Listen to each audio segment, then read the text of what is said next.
This is Mongolia's capital city, known as Ulaanbaatar. Surrounded by rolling green hills, beautiful countryside, and featuring new modern buildings, you would think this would be at least a decent place to live.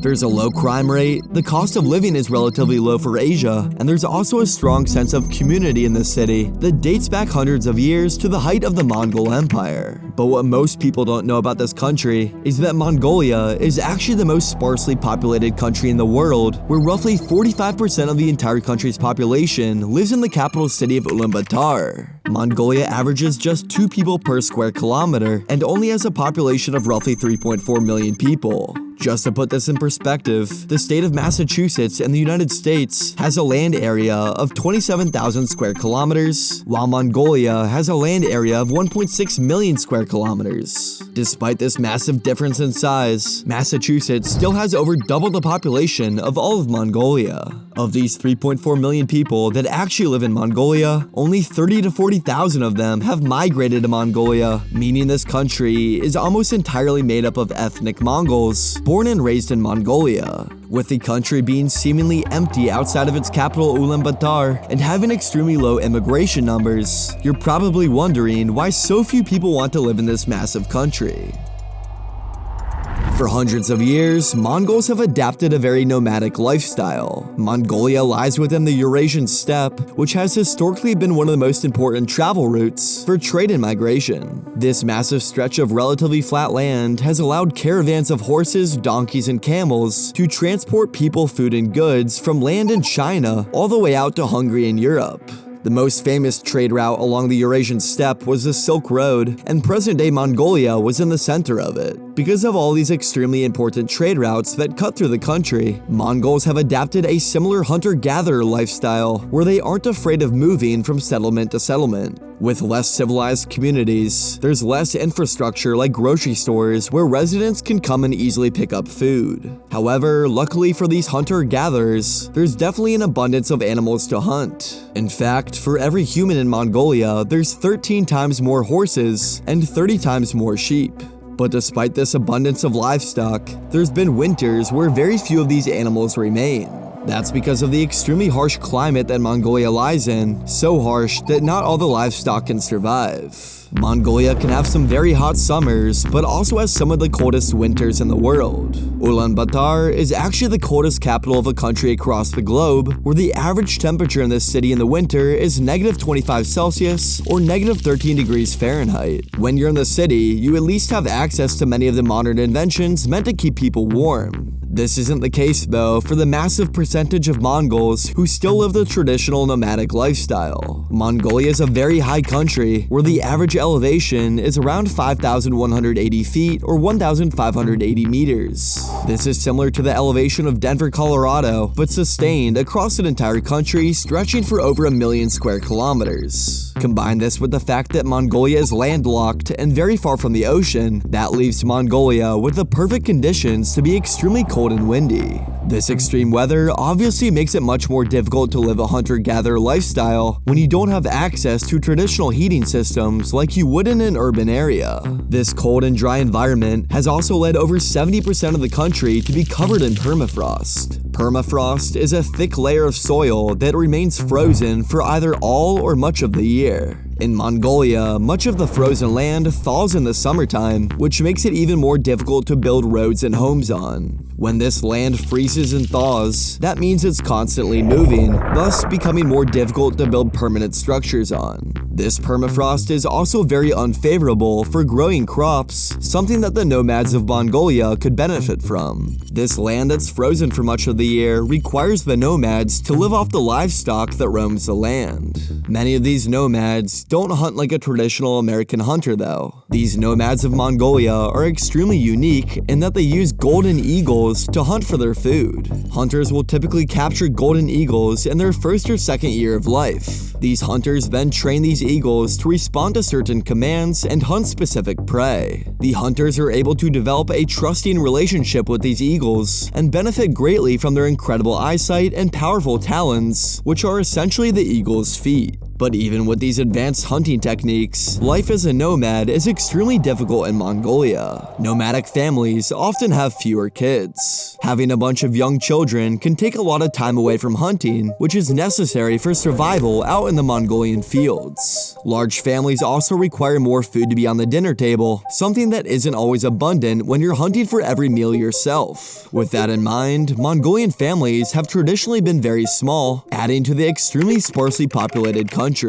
But we've been focusing a lot on the nomads of the country. Why hasn't the capital and the largest city, Ulaanbaatar, been growing rapidly like its neighbors to the south, China? After all, China is the most populated country in the world, and cities not too far from Mongolia like Beijing have a population of over 20 million people. Well, a big difference between Beijing and Ulaanbaatar is that many of the people living in Ulaanbaatar don't have access to modern amenities. For example, more than 60% of the residents here do not have access to plumbing. Instead, these Mongols rely on outhouses to go to the bathroom and communal wells for fresh drinking water. Additionally, 20% of Mongols living in Ulaanbaatar don't even have access to electricity. These are mostly the less fortunate residents that have to live on the outskirts of the city. These residents living on the outskirts mainly stay in what's called a yurt or a gur, which is essentially a portable circular home. Yurts have been the primary style of homes in Central Asia and Mongolia for thousands of years. These yurts typically house anywhere between 5 to 15 people and can be taken down or put up in just a matter of an hour. Most Mongols living in these yurts heat them up by using a wood stove inside.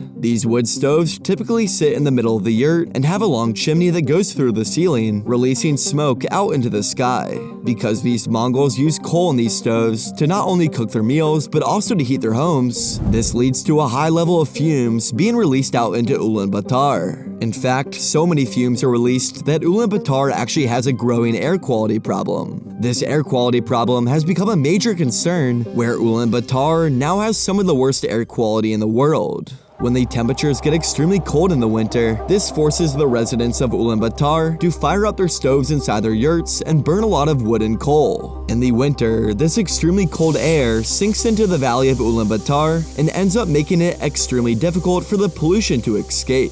These toxic fumes get trapped in the valley and end up creating a major smog problem in the city. Less fortunate Mongols on the outskirts of Ulaanbaatar who can't even afford wood and coal end up burning plastic bottles, rubber tires, and anything they can get their hands on to keep their families warm. Babies and young children are especially vulnerable to these toxic fumes, given their small lungs need to breathe more rapidly than adults, and their immune systems are not fully developed yet. Pneumonia is now the second leading cause of death for children under 5 in Mongolia. Also, children who live in the city of Ulaanbaatar are also recorded to have 40% lower lung function than those kids living out in the countryside. Even if you have good money and are living in the more modern downtown part of Ulaanbaatar, you're still in the middle of all the air pollution, something that's impossible to escape in the city. Another factor leading to this pollution is the increase in car traffic. From 2005 to 2018, the number of cars in the city rose from just 75,000 to in 2018 more than 530,000. Many of these cars are old and don't have very clean emission systems. The government of Mongolia has been taking steps to try and limit the air pollution in the city, such as moving many of the Mongols living in the yurts into apartments with proper heating systems. Very few of these Mongols were actually able to move though, considering the banks of Mongolia did not view them as creditworthy. Other efforts have been made, such as supplying these Mongols with electric heaters and air filtration systems, but it will likely still be many years before this pollution gets under control. Mongolia is a very resource-rich country where they have an abundance of coal, copper, gold, and iron ore. When these metals are mined from the ground, this also contributes to the air pollution that's covering the city of Ulaanbaatar. With these worsening conditions in Ulaanbaatar, not many people are looking to move to the country. Emigration is now larger than immigration in Mongolia, meaning more people are leaving than coming. The number of new immigrants is normally just a couple thousand each year, mainly coming from either China or South Korea. On the other hand, Mongols leaving the country typically are made up of educated and young skilled people looking for better wages and a better quality of life. A high percentage of Mongols end up studying abroad, given countries like China, South Korea, and Japan generally have better education systems. In fact, this large portion of land in northern China is actually known as Inner Mongolia. Following World War II, the People's Republic of China acquired this land and now own Inner Mongolia, officially incorporating the land with China, but also recognizing its distinct Mongolian population.